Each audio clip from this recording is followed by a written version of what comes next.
You're listening to Murder Not Murdering with Erin, And Autumn, a true crime podcast about murder and murdering. but we are not murderers.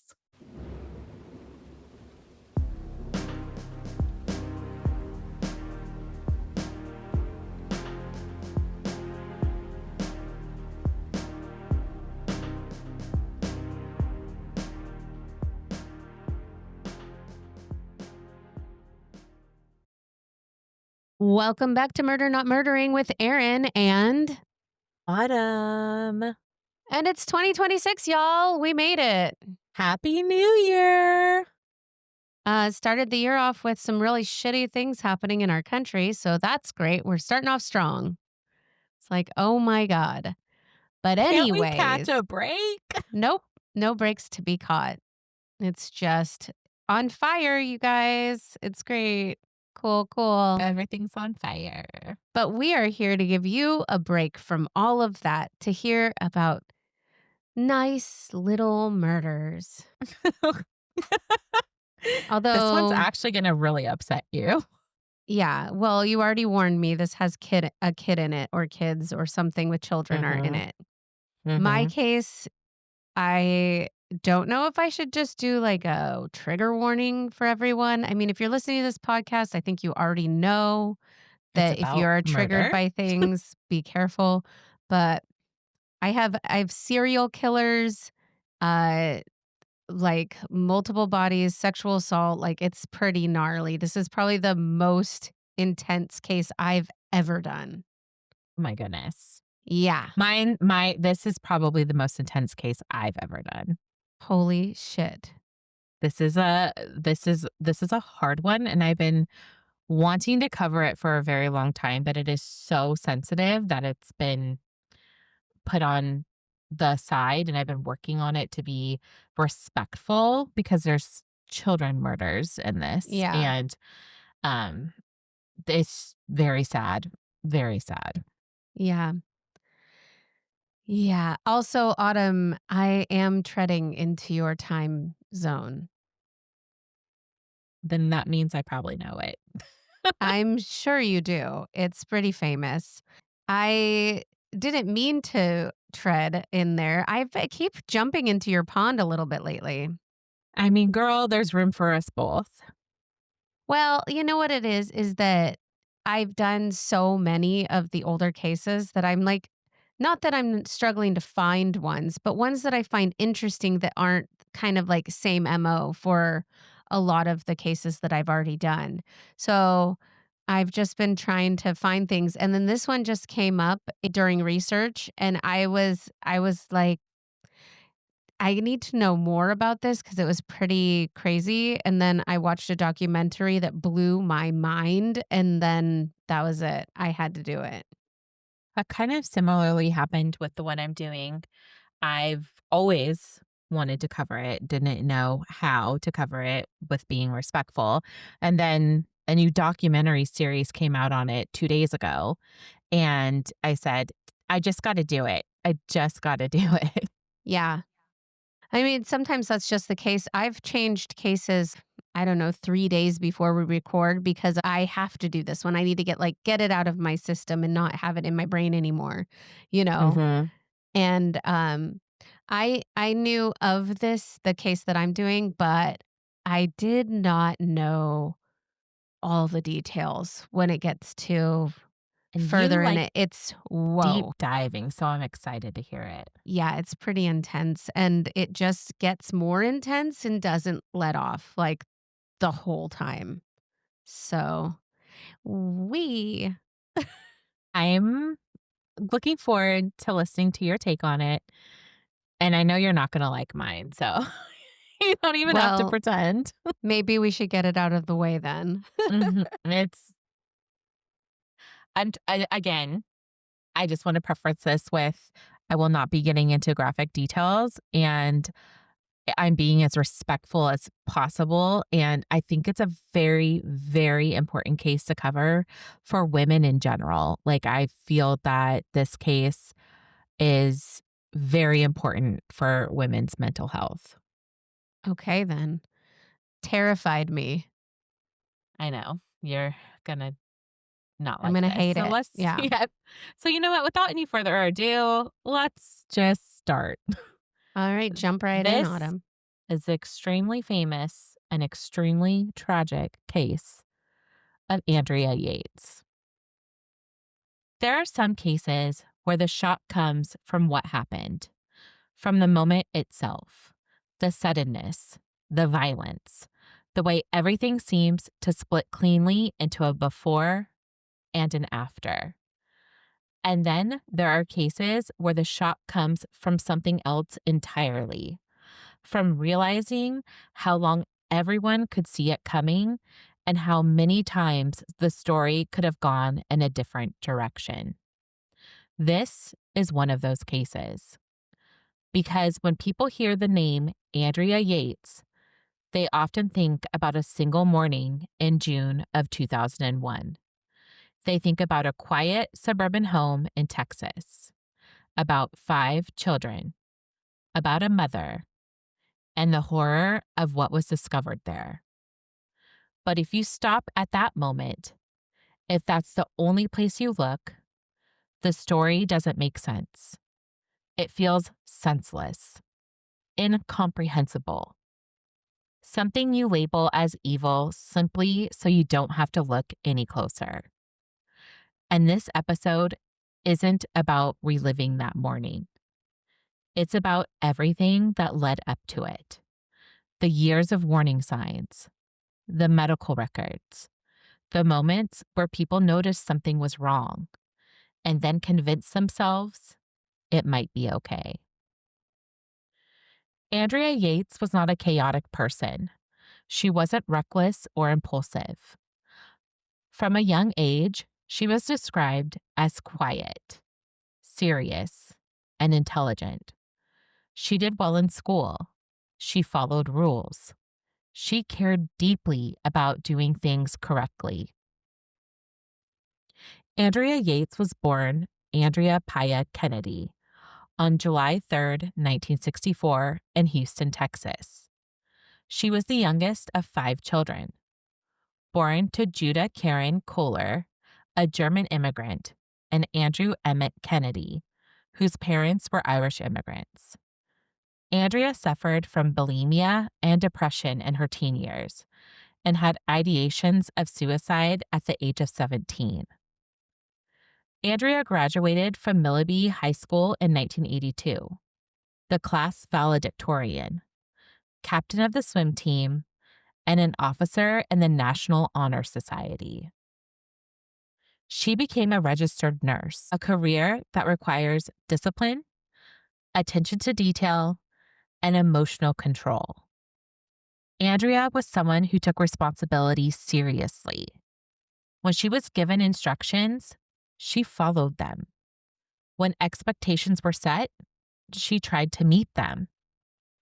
This detail matters because later, when her mental health began to deteriorate, the way she responded wasn't with rebellion or unpredictability.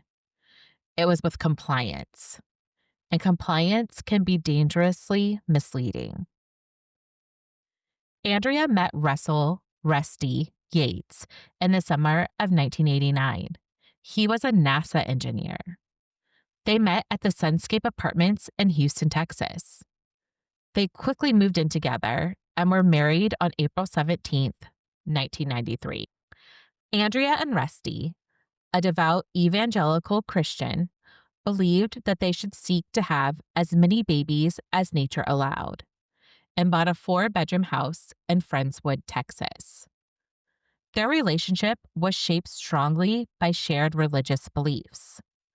Their faith was something they didn't practice casually. It structured how they thought about the world, about morality, about family, and especially about parenting. Children weren't just children. They were souls entrusted to them.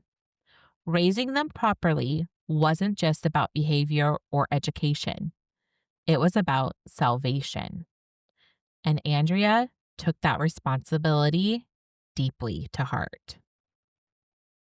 After the birth of her first child, Noah Jacob, In February of 1994, Andrea experienced postpartum depression. At the time, it didn't appear extreme. Many women struggle emotionally after childbirth, and this was treated as something serious but manageable. Rusty also accepted a job offer in Florida shortly after Noah's birth, which caused them to relocate to a small trailer in Seminole, Florida. After the birth of her second child, John Samuel, the depression worsened. Andrea became more withdrawn, more anxious. She began to fixate on her perceived shortcomings as a mother. She wasn't just tired or overwhelmed.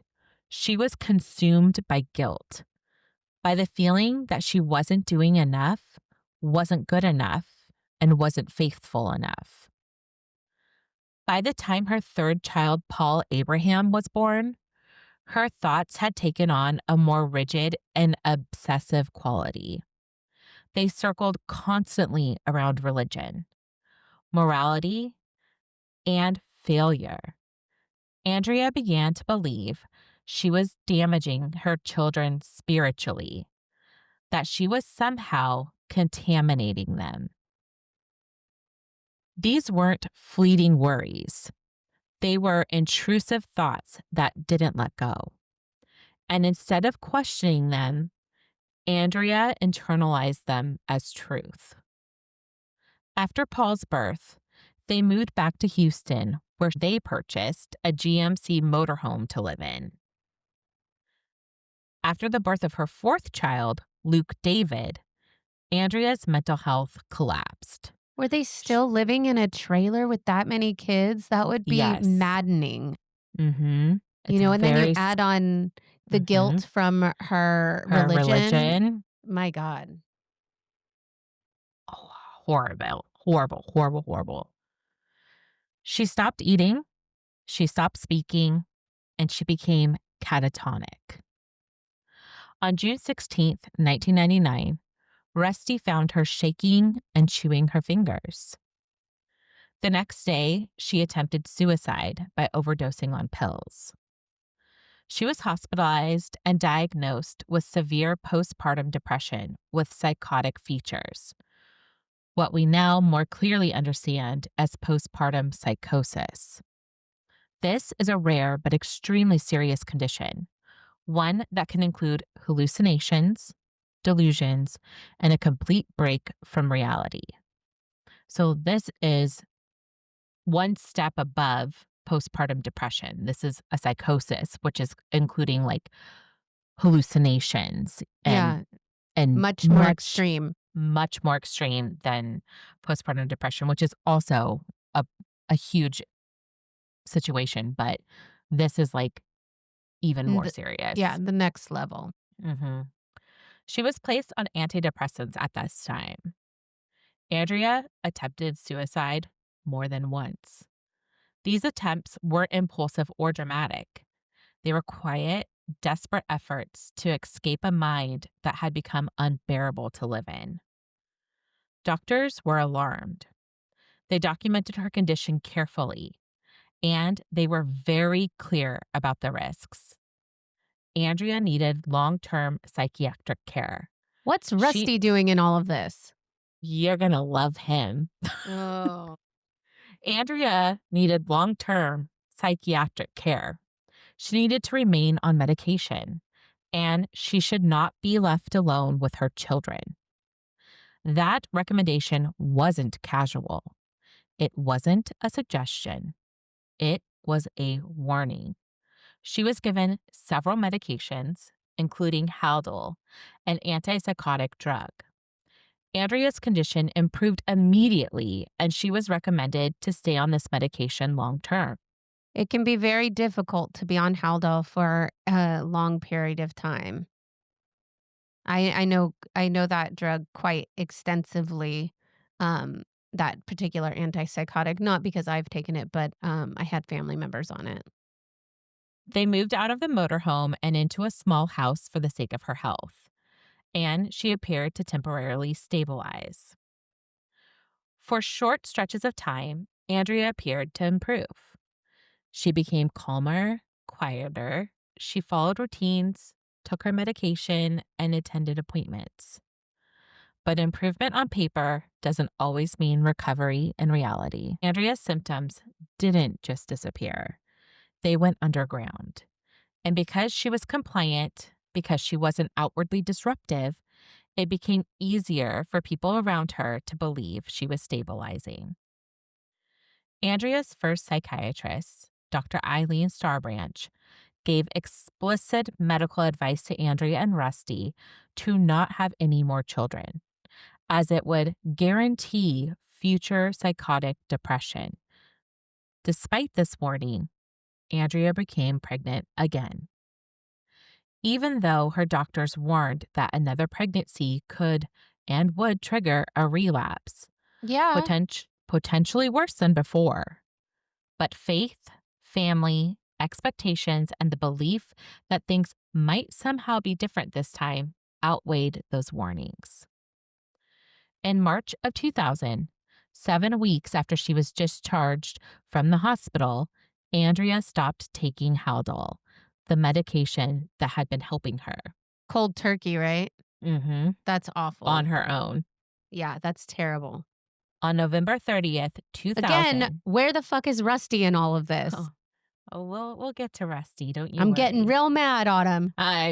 Well, it won't get better because I do not like this man. I'm full transparency. On November 30th, 2000, Andrea gave birth to their 5th child, Mary Deborah. Andrea seemed to be coping well with her depression from the outside until the death of her father on March 12th, 2001. She then stopped taking medication, started mutilating herself, would spend hours reading the Bible, and stopped feeding Mary. By April 2001, Andrea was barely functioning. She slept very little. She ate very little. She neglected basic hygiene. She would sit still for long periods of time, staring, unresponsive. Her thoughts became darker and more rigid. She spoke of Satan, of evil, of being watched. She believed her children were falling behind, not just academically or developmentally, but spiritually. And more than anything, she believed this was her fault.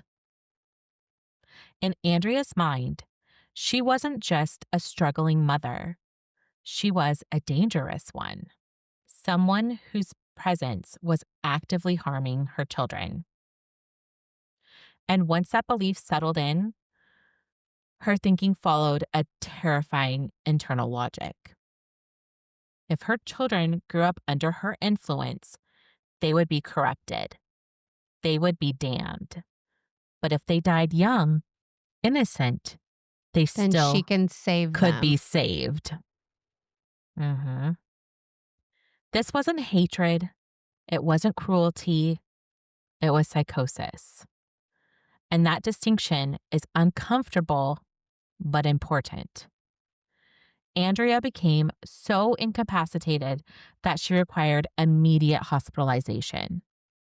It was at this time she was put under the care of Dr. Mohammed Syed and treated and released. On May 3rd, 2001, she was in a near catatonic state. She filled the bathtub in the middle of the day. She would later confess to police that she had planned to drown the children that day, but had decided against doing it then. Andrea was hospitalized the next day after a scheduled doctor visit. Her psychiatrist determined she was probably suicidal and assumed she had filled the tub to drown herself. Doctors continued to warn the family. Andrea was not improving. She needed constant supervision. She should never be left alone with the children.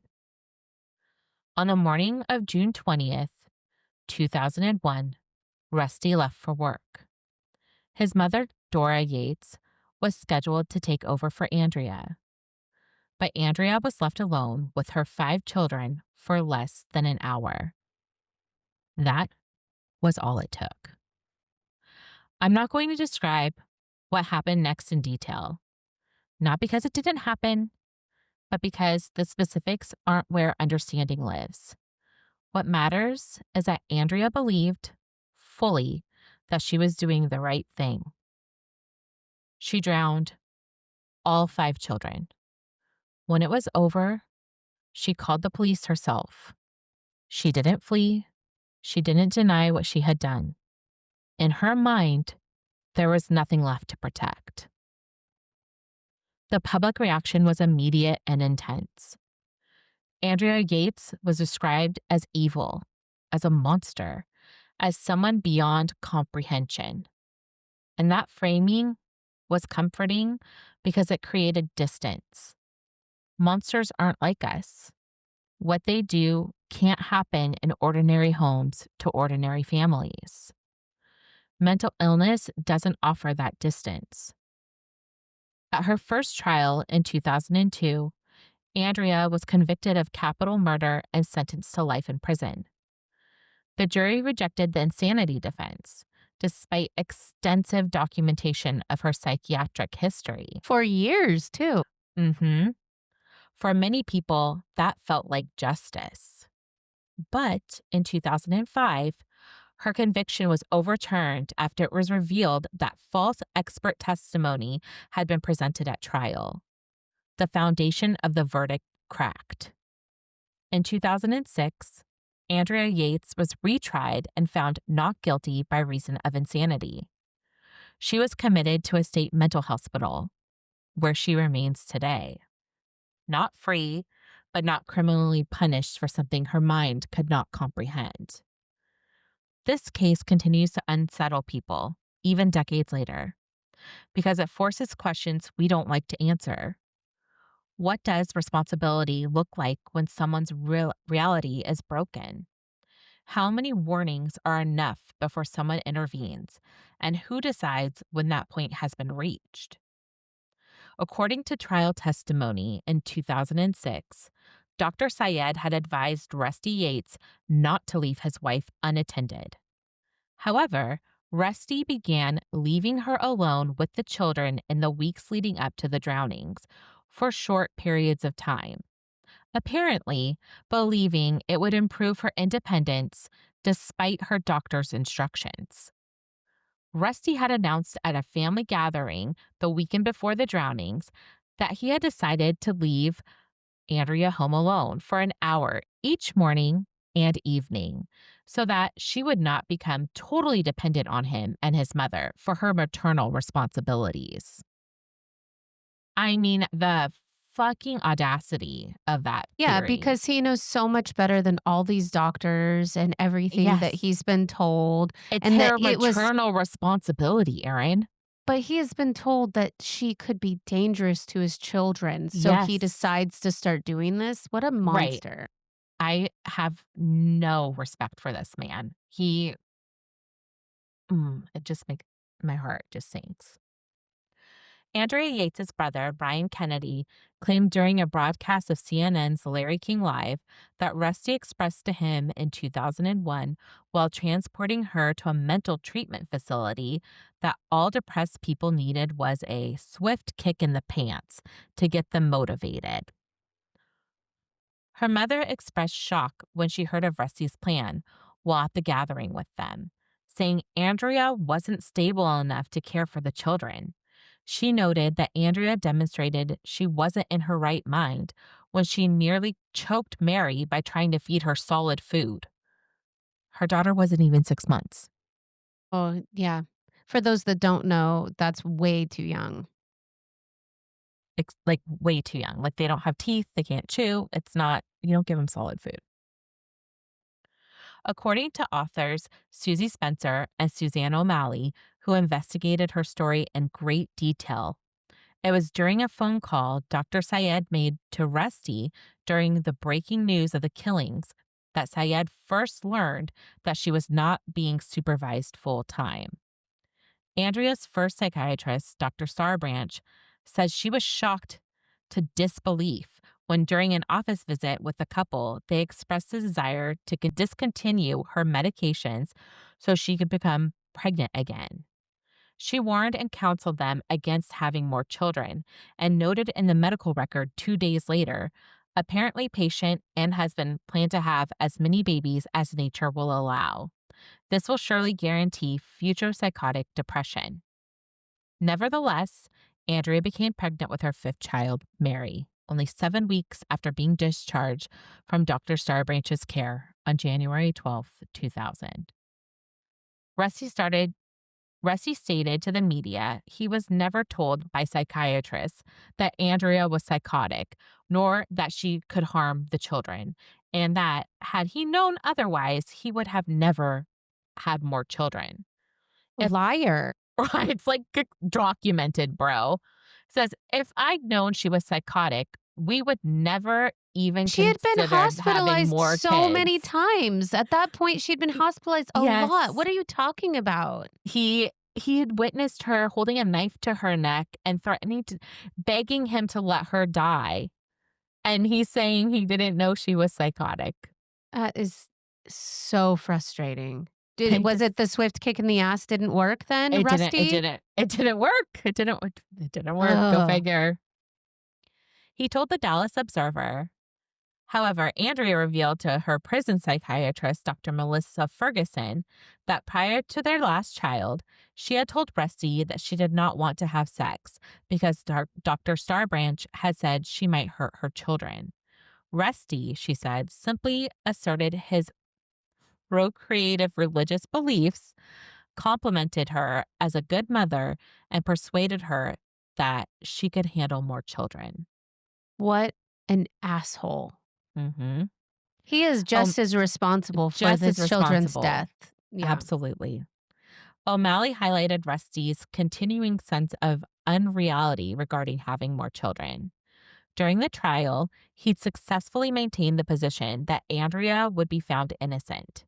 He had fantasies of having more children with her after You are she was joking. No, after she was successfully treated in a mental health facility and released on the proper medication. He worked his way through various fixes for their damaged lives, such as surrogate motherhood and adoption, horrifying her family, attorneys, and Houston psychiatrists before giving in to reality. I mean, Erin, No. I cannot. In August of 2004, Rusty filed for divorce, stating that he and Andrea had not lived together as a married couple since the day of the murders. The divorce was granted on March 17th, 2005, and Rusty began dating Laura Arnold. Of course he did. What did they have, 24 and counting? They married on March 25th, 2006, and had one son. Laura filed for divorce in 2015. Andrea Yates didn't hide her illness. It was diagnosed, documented, treated, and still it was underestimated by her husband. This isn't a story about fear. It's a story about listening. Postpartum psychosis is rare, but it is real. And when it appears, it is a psychiatric emergency, not a moral failing. Believing women when they say they aren't okay matters. Taking those warnings seriously matters. Because sometimes the most dangerous thing we can believe is that time alone will fix what requires intervention. Media outlets alleged that Michael Warrenecki, a preacher whom Rusty had met while attending Auburn University, bore some responsibility for the deaths due to certain teachings which were found in his newsletter titled The Perilous Times, which the couple had received on occasion and which was entered into evidence at the trial. Both Warrenecki and Rusty have rejected these accusations. Rusty said that his family's relationship with Warrenecki was not that close, and that Warrenecki did not cause her delusions. Warrenecki maintained that his correspondence with them was intended to help them strengthen their marriage and find the love that he says his own family had found in Jesus. Both men agreed that the alleged connection between his message and her mental state was nothing more than media created fiction. While in prison, Andrea stated that she had considered killing the children for 2 years, adding that they thought she was not a good mother and claiming that her sons were developing improperly. She told her jail psychiatrist, "It was the seventh deadly sin. My children weren't religious. They stumbled because I was evil. The way I was raising them, they could never be saved. They were doomed to perish in the fires of hell." Th- Jesus. this wasn't I a mean, no tragedy. pun intended. No, but intended. And it's, I mean, religion and cults, you know how I feel about that. Yeah, same thing. This wasn't a tragedy that came out of nowhere. It unfolded slowly, in plain sight, with warning signs along the way.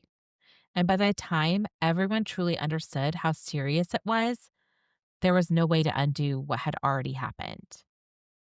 If you or someone you love is experiencing postpartum depression, intrusive thoughts, or feelings that don't feel safe, help is available. You are not broken. And asking for help is not failure, it is survival. My sources were Wikipedia, Yates versus State Texas Court of Criminal Appeals, trial transcripts from Andrea Yates's 2002 and 2006 court proceedings, Texas Monthly, The New York Times, The Washington Post, NBC, Dateline, the ID channel, The Cult Behind the Killer, The Andrea Yates Story. Ugh, that is just awful. I just feel that it's so important to speak about because, yes, I mean, everyone has most likely heard this story. It is very famous. And 5 innocent babies were killed. And at the end of the day, that is very tragic and horrible, but an important message about mental health and the ability to help people in such desperate despair and support them. I mean, the fact that her husband was like, "Oh, we're gonna still have children." Like, I'm there so there's mad no about it. way that she came about that answer on her own, right? Like, he Well, clearly was. from what you said, Mhm. she said, "I don't think it's safe because the doctors Mhm. are telling me not to." They're Like, saying he I could hurt the manipulated kids. her to have And more children. the fact that he was telling people and boasting almost about, like, "Oh, she just Leaving needs a her? swift kick in the ass," and, like, "We're gonna leave her for 1 hour in the morning and 1 hour in the evening to make sure she's not totally dependent on me or my mom." I'm sorry, uh, I hope she was fully dependent on you at that point. Like, you are the father of those children. You have a Well, responsibility to protect them. what makes me mad too is that there were enough times that she was hospitalized, enough Mhm. medical professionals, enough people that had told him, and he disregarded what they said and decided to make his own rules. Yes. And he was doing that essentially with a loaded gun. You know what I Mhm. mean? Like, he knew you are not supposed to leave her alone with those children because it's dangerous, and he It's did it dangerous. anyway. He did it That is anyway. just it's such a misogynistic, The gross fact thing, and I mean, I think truly that he is he should have responsible been. and he should have been Yes, tried. I would agree. I feel like he should have been tried as well because during the trial, he is already planning to have more children with her. I am just beside myself, and the fact that he thought that she was gonna get off, I and then what? Go back into an institution which she had been in before and not gotten better. Like, I don't Mhm. understand what you're trying to do here. And the fact that it was documented that they were warned you should not have any more children because it will make her worse. And who knows, she might have been getting better at that point. Right. We And just don't know. then you triggered this her psychosis to, get worse in that moment. Like, just awful and so irresponsible. And preventable. Mhm. Yeah. No, That's really that why I made me wanted. real mad. Mhm. I know. I knew it would. I just it's such an important tale to tell, right? Like, Yeah. women, what you should believe women need to be supported. Well, and again, him disregarding her and not listening to her when Mhm. she said, "I don't think we should have more children." Yes. Right there, you're not listening to her. She was 100%. nearly catatonic and you're still not listening to her. Like, Still not. it's really, really awful She and wasn't even frustrating. in my opinion, I feel like, and this is my opinion, obviously, not fact by any means, but in my opinion, I feel like he viewed her as just A a baby birthing maker. yes, a birthing vessel. Like, this woman is Yeah. just going to procreate with me. She doesn't Yeah. matter. What matters is the end result of having a child. Well, and some of that makes me wonder how consensual It the was. sexual encounters might I have mean, been. If he's like, "It's your duty." yes, Was and that more that it wasn't for an intimate connection between a couple, you know what I no. mean? No, and the fact that there was so much in the documentary, they were living in that small, like, bus, basically, like, the RV and stuff, and the reasonings was, like, religious to, like, make them closer and, like, be more bonded, and it was just that was also adding to her Well, yeah. psychosis. Because it's interesting because she got better when they moved into a A house. house. Mhm. Instead of living on top of each other. Like I said, that would be maddening, and it's already loud with kids anyway. I can't Yes. imagine being trapped in, like, a small trailer type thing. That would be really difficult to do, and then to just keep on having children. It's so irresponsible. So, so, so sad. It's really sad. It's mostly sad because it was preventable. Yeah, and this poor woman just suffered. And luckily, she didn't end up sitting in prison because I can't imagine she'd do well in prison, and she Right, went to an institution where they where can at she's getting least help. yeah, they can at least, work on trying to help her. I feel like she might escalate, in a Mhm, regular prison situation. agree, and as as horrific as it is what she did, I truly, truly believe it was because she was mentally sick, not because Yeah. she was a monster. She had herself fully convinced Mhm. that that she was saving her children, Yes, that you was know, what she even though believed. it was very wrong. Very wrong, very, very wrong, but in her mind, she Yeah. was doing good, not being this monster that she was perceived as, and I just it's so important to tell a story like that and get the facts out there because Yeah. when you hear her name, I used to, before I looked into it more and more, think, "Wow, who could kill your own children? What a monster. You're a monster." But it And was then years and yes, years. the more research and the longer I looked into it, I'm like, "This poor woman." Yeah. Well, speaking of monsters, Yes, we need to get into it with your I story. have a That's pretty horrific, uh, case of monsters, welcome and back from the vacation, guys. you missed us. We decided to start off real awful. Yeah, Um, get it out. and this one, like I prefaced already, is probably one of the worst cases I've ever done.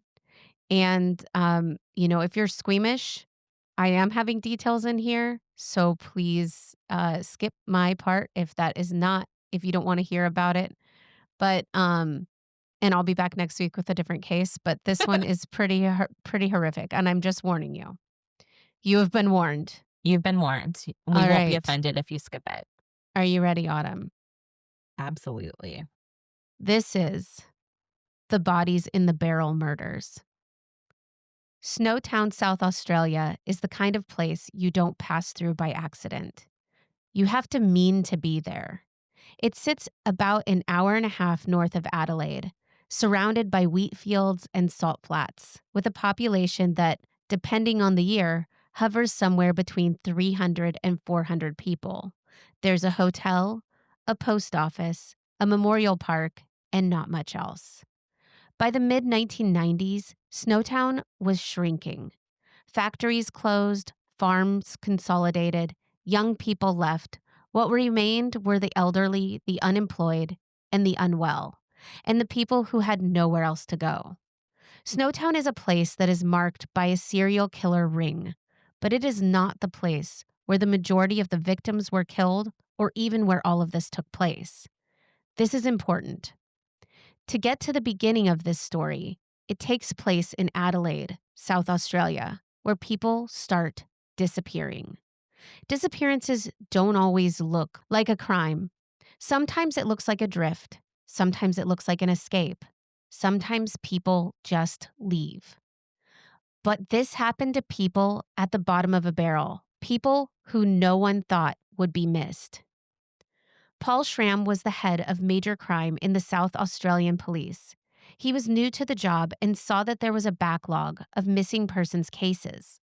They weren't closed and some were cold, so he decided to have the missing persons detectives take 10 cases they thought were worthy of a deep dive. Usually, missing people disappear for 3 reasons. They don't want to be found, they've taken their own life, or foul play. One of these files was for a man named Clinton Tresice. He was a young man who had spent most of his life in foster care. He disappeared in 1992. It wasn't reported for the first 3 years. At first, there wasn't much to go on. Bank transactions had ceased. A few of his things were missing, but that was about it, and the trail went cold. This makes for a very difficult case. Then another case stood out for a man named Barry Lane. The detectives quickly made a connection between the cases because Clinton and Barry had been roommates in the early 1990s. Rumors between neighbors were that they had maybe had a physical relationship. Barry Lane has been described as a man without any redeeming features. He was not a good man. He was a convicted pedophile. He was also on a disability pension. And interestingly, the pensions were still being collected and regular withdrawals were happening at ATMs. Pretty odd for a missing person. And then they were being taken out at a service station in North Adelaide. Detectives installed cameras at this location. The man making these withdrawals was most certainly not Barry Lane. This man was identified as Robert Wagner. He was a known friend of Barry's, and 2 weeks after surveillance began, he was seen doing it again. Barry had been missing for 6 months at this point. Following Robert Wagner led them to an associate named John Bunting, who lived with his then wife on Waterloo Road. Bunting and Wagner spent a lot of time together. As the police kept putting pieces together, more and more missing persons were linked to these 2 men. In November 1998, this took a very menacing turn. At about the same time, Elizabeth Hayden had gone missing. Her husband, Mark Hayden, said their marriage was over and mentioned a man who had come by the house often. He was none other than John Bunting. As detectives spoke to neighbors, they discovered a Land Cruiser had been parked in Elizabeth's driveway and seen it being loaded up with something. Then it disappeared. John Bunting and Robert Wagner were identified as the men loading the vehicle. When detectives interviewed Mark Hayden, Robert Wagner, and John Bunting, they all told different accounts of what had happened with the Land Cruiser. While police began the arduous task of finding the vehicle, they made another link of a 1996 missing person named Suzanne Allen to Bunting and Wagner. She had connections to both men, and the 2 were spotted loading up furniture in a truck around the time she was reported missing. By February 1999, the cases of Clinton Tresice, Barry Lane, Elizabeth Hayden, and Susan Allen had become classified as major crimes, and John Bunting and Robert Wagner were the main suspects. Only a month later, a 5th name was added, Ray Davies, a former lover of Suzanne Allen's who hadn't been seen since 1995. Detectives kept searching for answers in the northern suburbs of Adelaide, where people had gone missing. All 5 victims seemed to have been having issues with money disappearing from their bank accounts, and links were made from them to Robert Wagner and John Bunting, but both men didn't have criminal backgrounds or had been in trouble. So this made it hard to get anything to stick, and they didn't want to move in too soon. John Bunting grew up in the suburbs with loving parents, but as a child, he showed some truly disturbing behaviors. He took a lot of pleasure in killing animals, something sadly we have seen many times before. It started with insects and dropping them into acid and chemicals to see how they would react. As a teenager, it escalated to small animals, and it was noted he had a strong liking and joy doing these things. As a young adult, he started a fascination with Nazism and white supremacy. He read Mein Kampf, and he upset his mother by painting a swastika on the inside of the trunk of his car. By his own account, he also suffered sexual abuse by his brother's friend around age 8. It is thought that that encounter influenced this need to find belonging and skewed his idea of power and control. Robert Wagner was also sexually abused as a young man, and this is something that trauma bonded the two. And Robert became John's second in command, and as one investigator put it, his henchman. He always followed blindly to any of John's instructions. Investigators focused back on Elizabeth Hayden again. Her brother was the person who reported her missing. John Bunting was friends with her husband, Mark Hayden. John found Elizabeth very annoying. Some have described her as living a hard life and not very bright. After being around John, Mark started developing a hatred for his wife.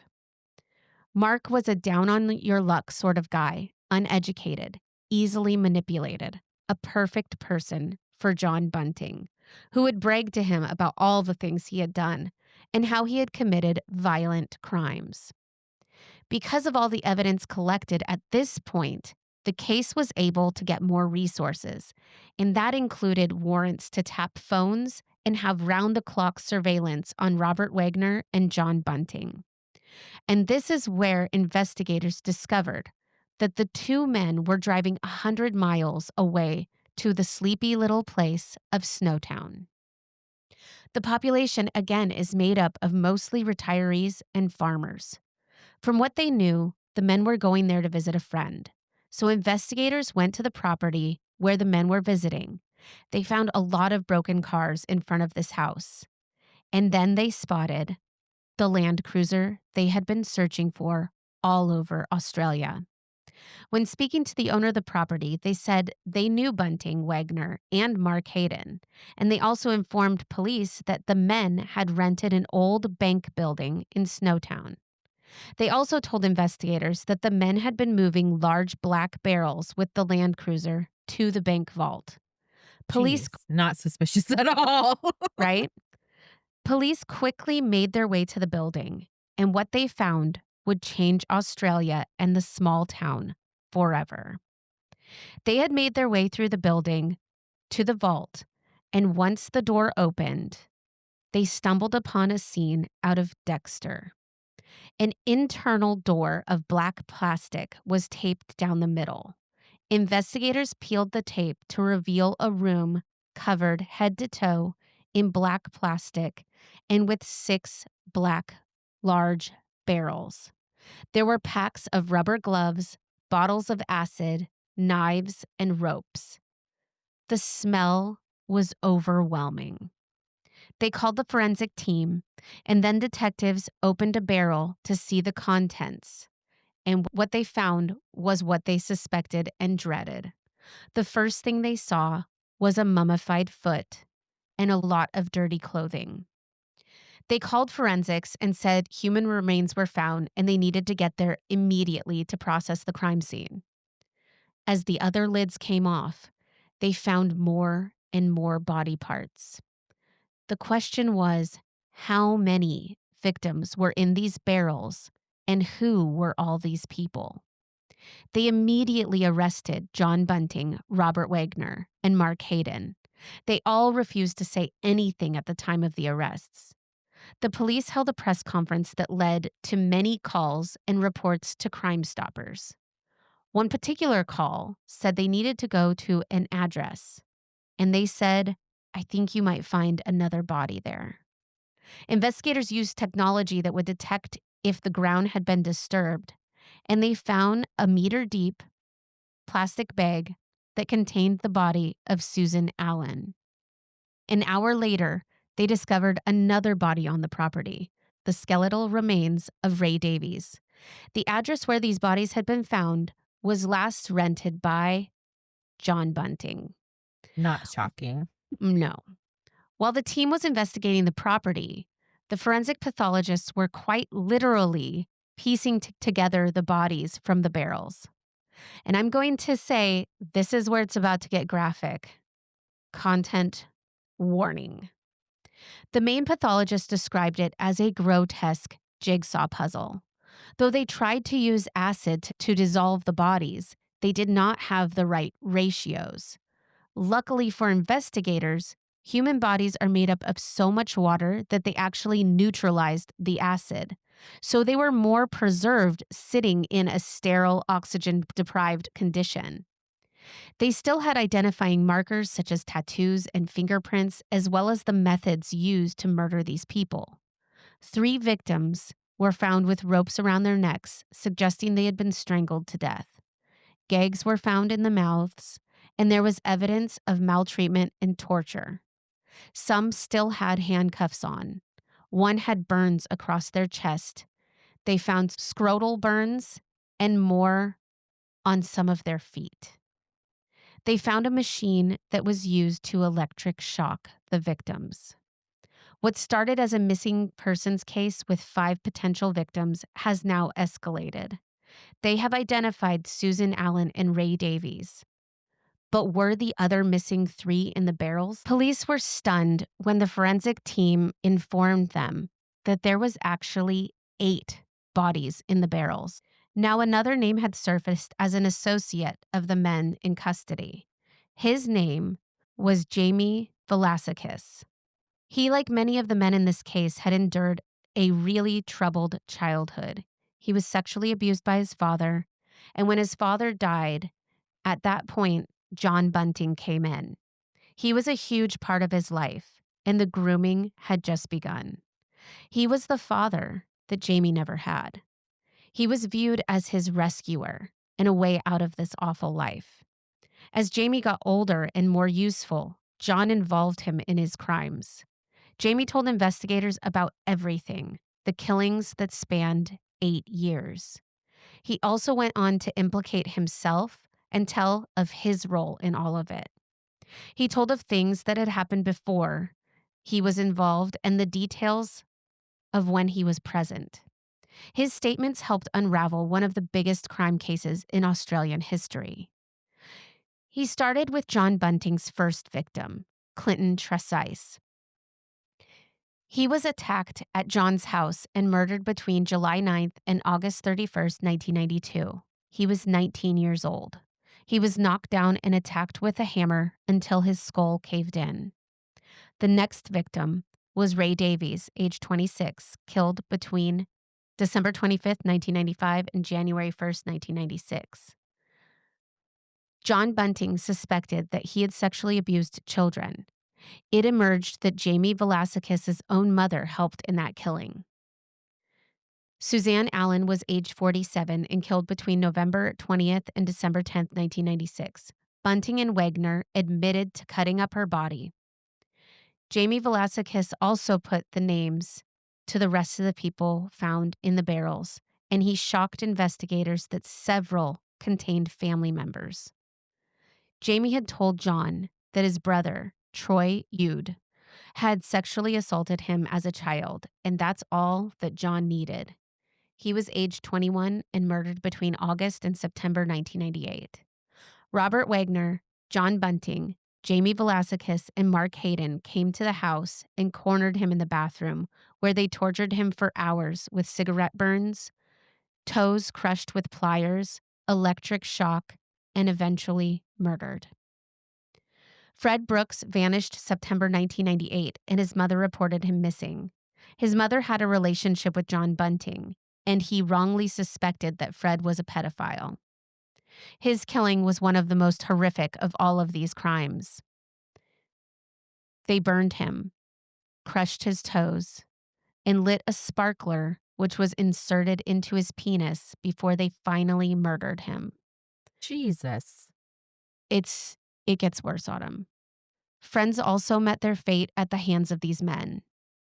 Michael Gardner, age 19, was murdered September 1997 because Robert Wagner found his homosexuality offensive. Gavin Porter, age 21, an acquaintance of Jamie Velasquez, was strangled to death April 1998 because he was addicted to drugs and John Bunting deemed him a waste. Gary O'Dwyer was killed November 1998 because Bunting said it had been a while since he had killed anyone. It was said some died because they outlived their usefulness, or that it was an attempt to cover tracks. Because Barry Lane was a known pedophile, and he was a target immediately for the men. He was aged 42 and killed November 1987. John Bunting posed as a friend to Barry in hopes that he would lead him to other pedophiles to kill. Thomas Trevelyan was involved with the killing of Barry Lane and helped dispose of the body. He was known for being erratic and displaying strange behaviors. He was also deemed a risk of exposure, so he was killed at age 18, November 1997, by Wagner and Bunting, by hanging him and staging it as a suicide. Elizabeth Hayden, who sparked this investigation, or at least kicked it into overdrive, was also found in the barrels in Snowtown. She was 37 and killed November 1998. She was killed by Bunting because she knew too much, and this also marked a slowing in the killings as the police investigation began to strengthen. Tragically, the 12th and final victim died as the police closed in on the killers. David Johnson was Jamie Velasquez's stepbrother. He loved technology and wanted a computer. He was told there was one for a really good price in Snowtown. When he arrived at the bank building, he was ambushed by Wagner and Bunting and tortured until he gave them his bank PIN number. He was age 24 and killed May of 1989. Police entered the bank vault only 11 days after he had been murdered. He is the only victim that was killed in Snowtown. Police charged John Bunting, Robert Wagner, and Mark Hayden and Jamie Velasquez with murder. Investigators brought Paul Mullen, a forensic psychologist, to understand the motives and help unravel how this escalated. The key to all of this is John Bunting. Because of the abuse he had as a young person, he had a hatred of pedophiles. And we can't fault him for that because, I hate pedophiles too. we all do. Yes, I hope we all do. But we all agree that you need to follow a legal path. He also had a hatred of homosexuals, and he told the police as much. He saw himself as a vigilante, doing the work that the police wouldn't. In his bedroom, they found an elaborate map, color-coded, to expose a ring that he had identified as pedophiles. He truly believed that he could see someone, a stranger on the street, and be able to tell if they were a pedophile based on their looks and demeanor alone. It turns out that many of his victims and the people on his list were absolutely not pedophiles, and this was all a conspiracy he had built in his own head. To date, there was only one person in all of these people that was a convicted pedophile. What started with a hasty killing with a hammer led John to torturing people for hours and killing just to kill. He was elated and joyful when it came time to take the life of his victims. He knew what he was doing, establishing himself as a leader of this group. And the people that he had picked were very vulnerable and highly manipulated. Now, they're murderers, for sure. Don't get me wrong, what they did was awful. But it is important to note that they are victims in this story as well. He knew they were weak and vulnerable and had been abused looking for a place to belong. Bunting positioned himself as a protector, their protector, and the protector of children. He talked a lot about control and discipline, that there are good and bad people. There's no gray area. This is very similar to cult mentality and also Hitler, if we're gonna call it out. Robert Wagner would later tell police that Bunting made him feel like he was finally part of something important, that for once in his life, he was on the side of good. Mark Hayden said that Bunting talked endlessly, wearing people down and repeating his ideas until they felt inevitable. He could convince you of anything, Hayden testified in court. You just got sick of arguing. And here's the other thing. John Bunting recorded his conversations.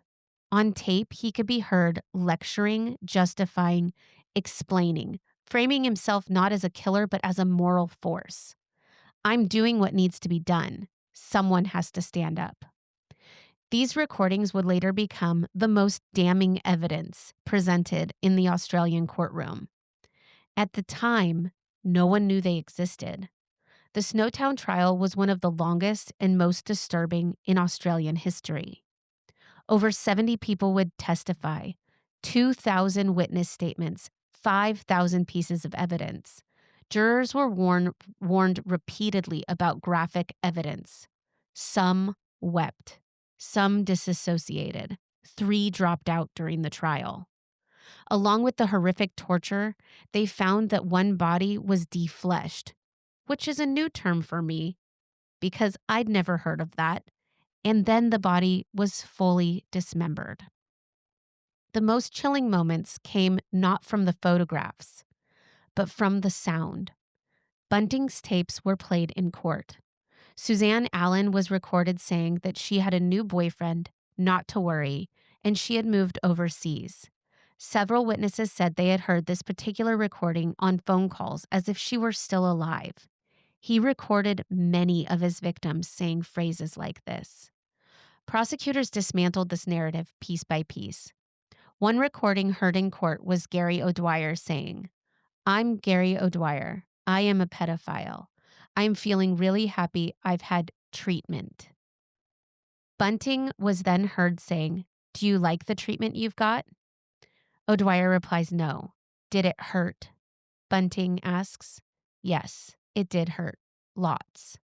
They recorded a lot of their victims while electric shocking them for their answers. Fred Brooks was recorded to cover up his disappearance, and they also recorded burning off his nipples and branding his forehead with a smiley face. The torture was unimaginable. The court imposed 220 suppression orders due to the graphic nature of this case. So this isn't even close to the worst of it. What I'm telling you and what has come out still has the 220 suppressions. That means this is the tip of the iceberg. The jury had to hear about these methods, decapitations, and at one point, cannibalism. John Bunting and Robert Wagner took flesh from their final victim, David Johnson, while in Snowtown, went to their friend's home and cooked it on the stove in a frying pan, and then ate it with the person who was unaware they were eating human flesh. Bunting and Wagner often boasted and laughed about what they had done. They kept belongings and paperwork from their victims in the homes and their cars. The killers took the identities of several victims to claim welfare benefits, pocketing $95,000 and inheriting several vehicles. They showed that several victims had never been convicted of any sexual offenses. Some were simply killed because Bunting decided they were a risk. The others, like Elizabeth Hayden, were murdered because they became inconvenient. Robert Wagner and Mark Hayden testified against Bunting in exchange for reduced sentences. Jamie Velasquez was the main witness and explained why it all happened.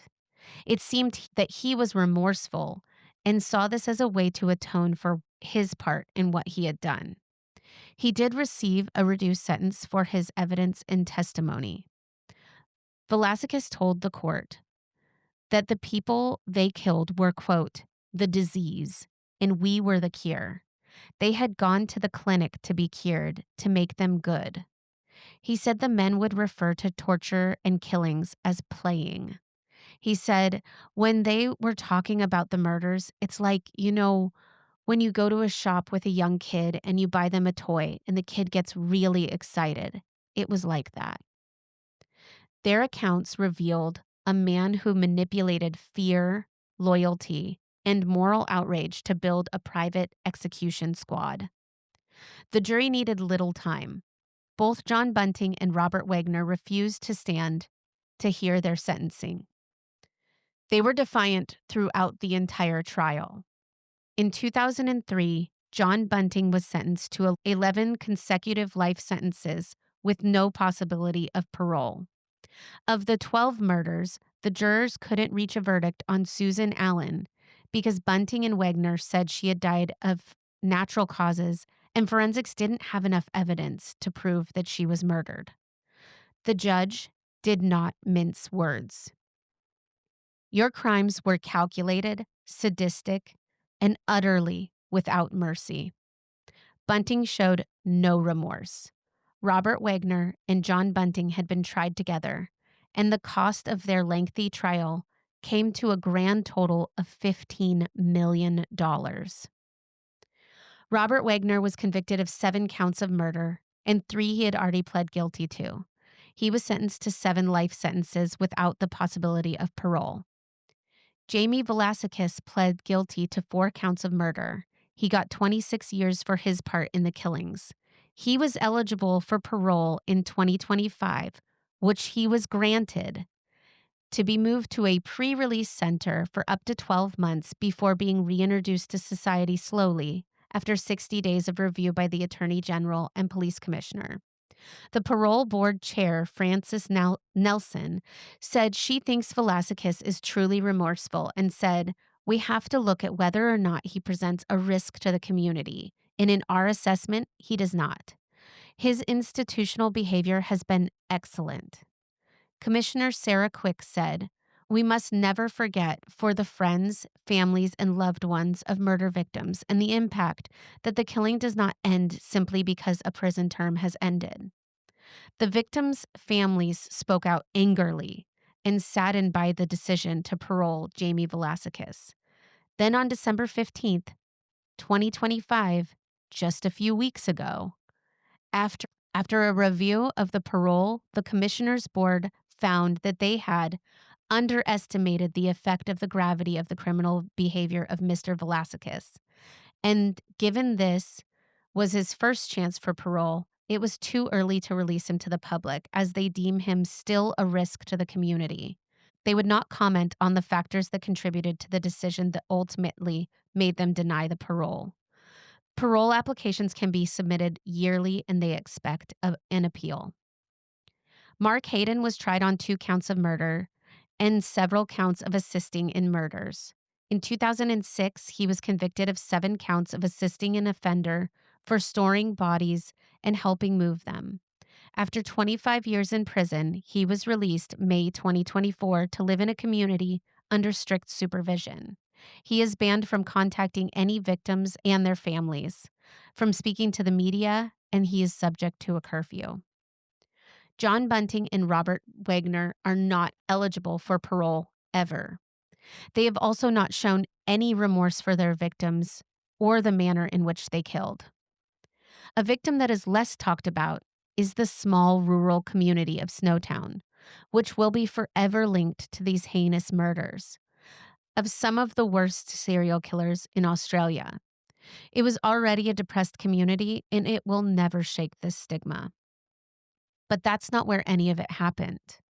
John Bunting didn't operate in secret. He operated in plain sight, and he succeeded for years because his victims were the kinds of people society already knew how to ignore. Addicts, deviants, uneducated, living in poverty, and folks that grew up rough, who could disappear and who no one would care if they were found. This wasn't just a story about a killer and his disciples. It's a story about power, control, manipulation. This was one of the worst cases in Australia to date, and uniquely global for the fact that it was a group of killers that not only killed together but preyed upon itself. Everyone is a victim of trauma and the results of not getting help or access to help to process that. People were weaponized, and ultimately, it led to 12 deaths. This is a tragedy where no one wins, and justice will never truly be served. My sources were CNN, the Australian Broadcast Corporation, Murderpedia, the documentary Snowtown Bodies in the Barrel, Radford University, the Sydney Herald, and the BBC News. I had never heard of that. It's so well, as somebody who It's does probably 'cause dismemberment. well, it's also because it was, like, international, I feel like. Yeah. I I was fully expecting to know it, and I didn't. That was wild. It is, and it's just terrible, and, like, the torture is so bad, and the fact that there's 220 suppressed, pieces of evidence that we don't even know how bad it got. Right. And I feel so bad for the jury, too. I mean, they were, They had like to see that, yeah. but they were openly crying, and, like I said, like, 3 people left because they couldn't even stomach getting through the trial because of how graphic it was, and John Bunting recorded so much of it, and you could hear the torture. Like, That is those are just things you will never awful. forget. You know what I mean? You Mhm. can't get that out of your head, out of your mind. It's just really awful, and the fact is he created this narrative. He was like, "I can look at somebody on the street, I know they're a pedophile," and then just kill people and cloak it under that, even though there was literally no evidence that most all but one were pedophiles. No history of it. No And history, then yeah. literally Jamie Velasquez, who I do think is remorseful because he's the one that came forward and he gave them all the information on the trial. He did get a reduced sentence, but he didn't have to give up everything. He told every bit of it, every part. So, he came up for parole. That's actually partly how I found this, is that they were talking about how he was paroled. And then right at the last minute, they were like, nope, he needs to stay in prison. So it's kind of curious Mhm. that all of a sudden they changed that. So something Mhm. must have come up. I mean, he was groomed from a very young age, and this Mhm. idea and theology was really hell bent into him. So anyway, that's the Snowtown murders, and it's just So awful, tragic. So, so, so awful. and the amount of torture that these poor people went through Like, I is mean, intense torture. intense. Electrocution, they were The crushing their freaking fingers and toes, sparkler and the penis, I mean, that was intense. and Jamie Velasquez said they were laughing while they were doing it, that they were, what they said, playing. Pure This was evil. Well, and that's the thing, John Bunting was murdering just to murder. He even said one Mhm. of the victims was just because he hadn't done it in a while. I mean, it's psychotic. But anyway, that was my case. We're back. We're going to We be are back back. every Monday. We will come out with new episodes for you. Make sure to follow us on social media. We're on Instagram at Murder Not Murdering. We're on TikTok, The mnm.pod. pod. And follow us on there. DM us if you'd like us to cover a case that you know of that you want us to cover for you, and we will absolutely do that. Um, and we're gonna see you next week. We're so happy to be back So happy to bring you murder and traumatize you. and trauma. And we didn't spend the whole rest of the episode talking about food for some reason. Man, I'm hungry, so maybe we should have. Y- I mean, we must have been so hungry on that last episode because We we must have literally just been. kept on going and going. I don't have any complaints. I love food. Anyways, we're gonna go feed Autumn before she becomes a cannibal. All right, y'all. have a good have a good rest of your week, and we will see you next Monday. Bye. Bye.